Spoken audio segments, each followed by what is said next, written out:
Hey YouTube, WhiteWolf1327 here.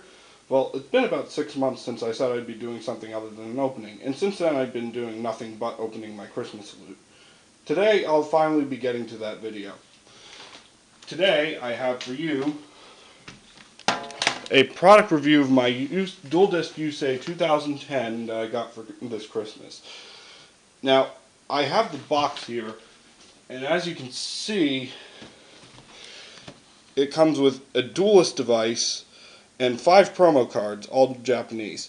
Frozen Fitzgerald, Dark Diviner, Dark Flat Top, Driven Daredevil, and Blood Mephist. I think that's probably the coolest promo of them all. All those are now in my collection binder, so I don't have them right now to show you. Now let's start this review at the center of the dual disc, specifically at the life point counter. As you can see, there are 5 digits on it.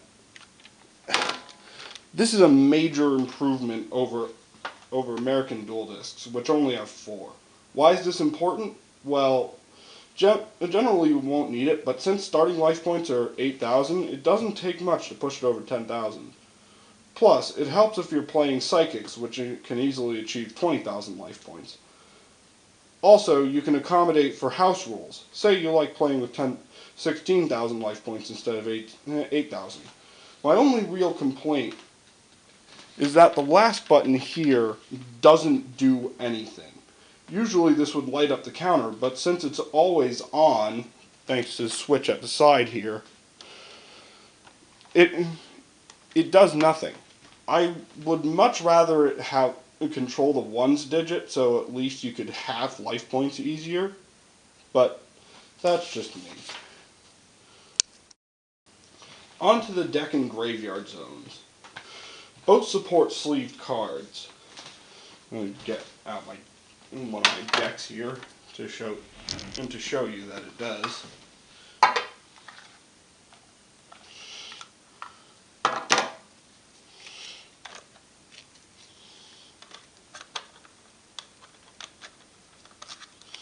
Ironically enough, the official Konami sleeves are probably the tightest fit here, so I'd probably recommend going like Ultra Pro or something, or Player's Choice or something. But yeah, there's the deck. So the deck can hold up to 50 sleeved cards, and the graveyard up to 30. Again, huge improvements over the American counterparts. For comparison, I have this American Duel Academy dual disc. Its deck zone can barely hold 40 sleeve cards, and the grave. Hang on, let me just get the grave out here. The grave, I don't know, maybe 15. I wouldn't try. I don't know. I wouldn't try it. I just don't trust that thing. Back to the Yusei dual disc. The main thing I don't like about it is the placement of the graveyard. Since the grave is abused a lot these days, easy access is vital. But there's a lip here, and your cards can jam up against the blade if you're not careful. I mean, that's why I have these cards here. They're dummy cards. They help raise up the grave a bit. There's just 15 of them. They're totally worthless. Well, no. Yeah, they're all worthless. Get those back in there. Now for the blade. The clips here for holding the cards aren't as big as they look. They're just big enough to fit small size sleeved cards. However, they do their job fine, and the field card zone here is nice and solid as opposed to the Duel Academy dual discs, little flimsy one right here. Well, let me get a better picture of that. Yeah, field card zone. The main drawback is that you can't see your spells and traps through the blade like the American ones. If you see here, It's solid plastic. Also, the spell and trap zones are back on the front of the dual disc, but this was necessary because having the ones on back like for the Duel Academy dual disc, it damaged your cards.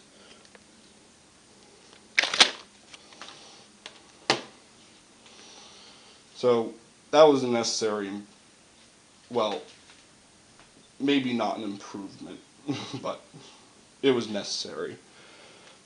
Now, on to my favorite part of this dual disc, which are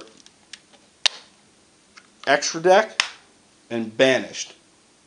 Yes, this dual disc can support an Extra Deck and remove from play. This is the only dual disc that can currently do so. I don't know if Japan has made any more since then, but I'm pretty sure this is the only one that can do this. Now both are interchangeable and can support up to 15 cards each. So if you play like a macro deck, you'll probably want to switch your graveyard with your Banished, because you may not want to do all that much. Or if you're playing, Dragon Rulers. Yeah. Also, you might want to leave your Extra Deck hanging out a little bit. Sort of like, I don't know.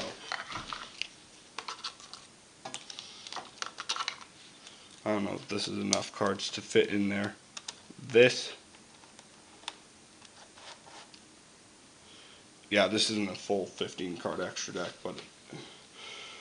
but you kind of want to leave them sticking out, because otherwise they slide all the way in and you'll have to draw them out one by one.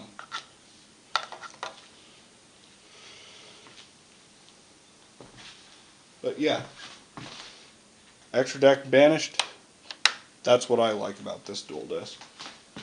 So, overall impressions, well, it's a nice collectible, and I personally like using it to duel casually. I mean, some people may be pissed off about it, but I personally like it. It's fun to play around with. Yes, it is a little risky putting your expensive cards in this dual disc, but I personally would say your cards are fairly safe, as long as you're not stupid with playing like this. As long as you take your time, you shouldn't damage your cards at all. I mean, I've played with my Dark World deck a little with this thing, and so far I haven't seen any damage directly attributable to this dual disc. I guess just for a little teaser, this thing is not my Dark World deck. Well, what is it then? Maybe I'll leave that for a deck profile. So, that's all I've got for this review. Overall, I'd say this is a pretty darn good product. It's well worth the 150 or so bucks that I put into it, and it's great for Yu-Gi-Oh fans and cosplayers alike. I would say if you're looking for a dual disc, go get this one. This is probably the best dual disc to play around with or cosplay with, because I personally like the color. It looks like it came straight out of the anime. And that's it for this video. This is White Wolf 1337 signing out.